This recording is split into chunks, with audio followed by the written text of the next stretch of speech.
the surprising things about genealogy is what you can find out about your direct ancestor by researching their children or their siblings. In this episode of Your Pennsylvania Ancestors, I'm going to do a quick review of everything I found out researching John Curry's children and John Curry's siblings. These people were a part of his life, and they have details that are going to help me research William and Mary Curry and find out more about them. I'm going to let it be a surprise for you what I found out. No spoilers. I'll cover what resources I used. I'll cover what websites I used, what I found, why I pulled the records that I pulled for these individuals. And the question is it really worth doing all this extra research?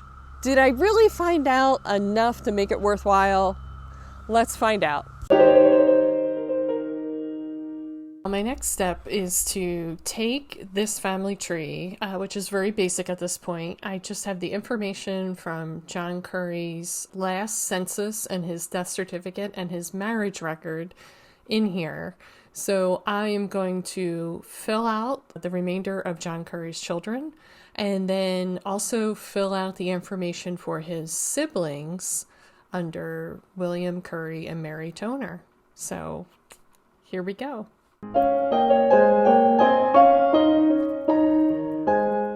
So what did I learn from researching John Curry's children? He had 5 children. His wife, Anna, was actually pregnant at the time that John died. I just can't imagine what this woman went through. However, the only useful information I got from the children was William. So the firstborn son, William, got married in a Catholic church. And I know from looking at Catholic church records that the priest made a lot of notes in those sacramental registers. And in this one, he noted that William was baptized or was born, I'm not sure which from this date, on May 16th, 1909 in a Methodist church in Bonora, PA. So I now know that the Curry family participated in a Methodist church, and that will really help me in terms of using some church records to find additional details on this family. Now, the difficult part with this record is I couldn't tell by looking at the digital image and from the information on Ancestry exactly what Catholic church it was that William was married at. So I'm going to need to contact the Archdiocese of Philadelphia to get that detail so I can properly cite this document.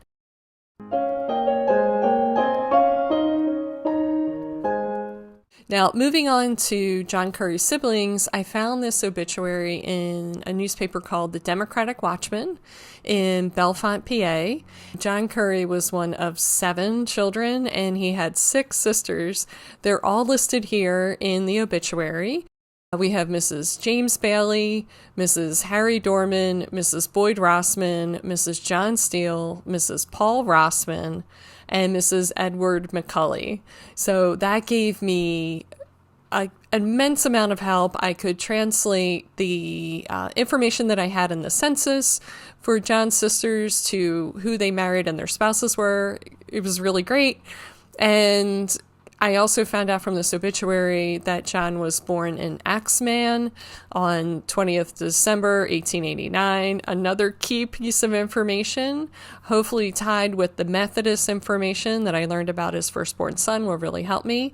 And I also solved the mystery of where John was buried. So I knew John had been taken to either Bellefonte or Lock Haven.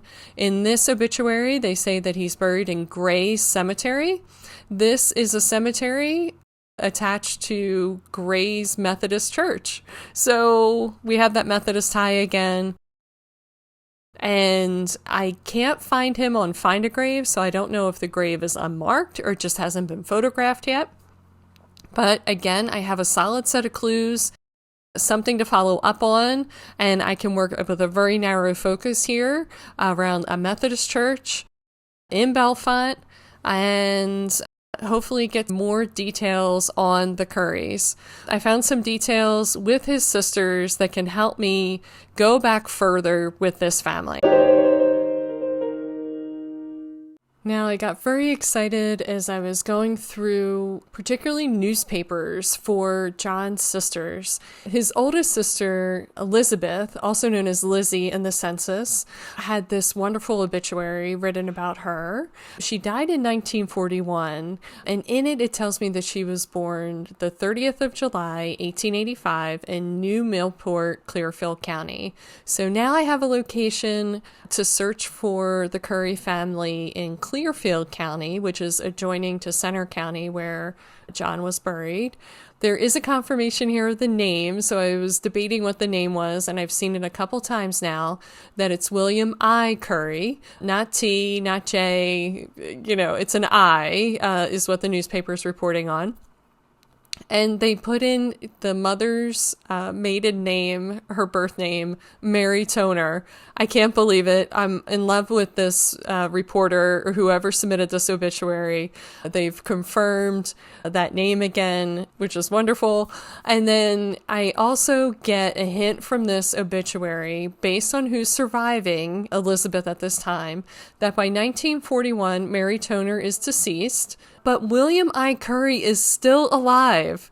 So I will be able to find a death certificate in Pennsylvania if William Curry died in Pennsylvania, because those are available publicly up to 1970. And I'm very excited about this because those death certificates tend to have a lot of information in them. Hopefully one of William Curry's children will provide that information on maybe who his parents are, and that might help my research.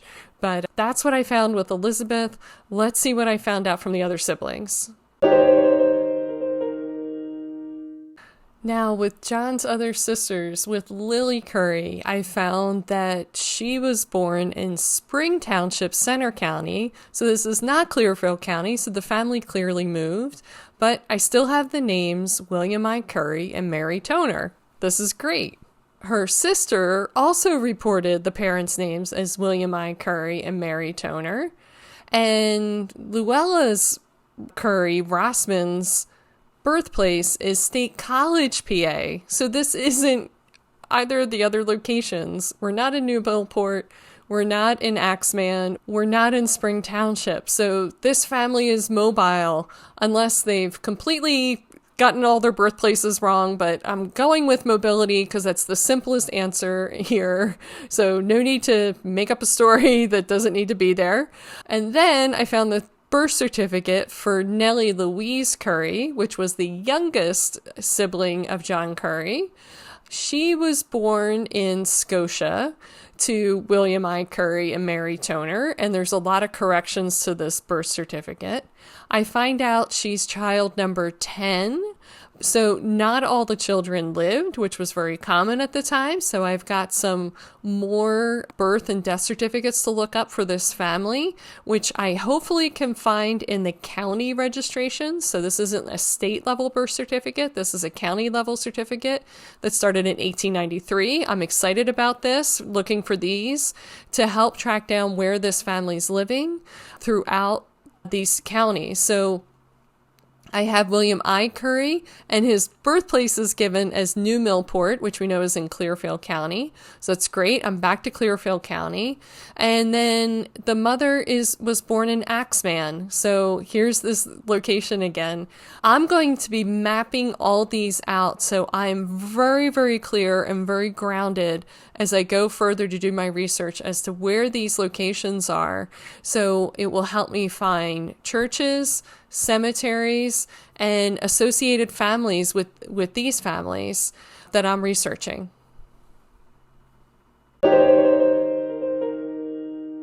So that was a quick run through. I wish it was all that quick and effortless. At least it looked like that, hopefully, as you watched it.